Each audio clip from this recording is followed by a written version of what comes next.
না না না না না, আমরা ইস্ট বেঙ্গল সাপোর্টাররা আমরা মনে করেছি যে এবার আমরা আর আইএসএল খেলবো না, কোনো টুর্নামেন্টই খেলবো না, এভাবে হতে পারে না।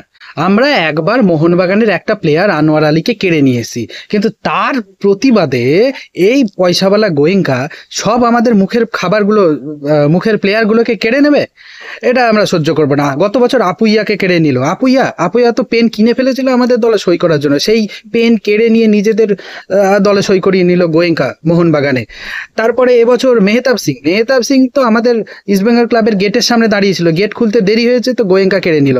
আর রবসান রবিনহো তো মোটামুটি ইস্টবেঙ্গলে খেলার জন্য স্বপ্ন দেখতে শুরু করেছিল, সেই রবসান রবিনহোকে মোহনবাগান কেড়ে নিল।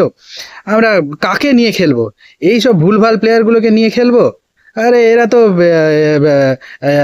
ইয়েকে হারাতে পারে না, ডায়মন্ড হারবার এফসিকে হারাতে পারে না। আমরা খেলবো না, আমরা দল তুলে নিলাম। ইস্ট বেঙ্গল সমর্থকদের মনের কথা বোধহয় এটা এখন। চলে এসছে Brazilian tiger Robson Robinho Mohun Bagan ক্লাবে। খেলা হবে, দেখা হবে মাঠে। জয় মোহনবাগান।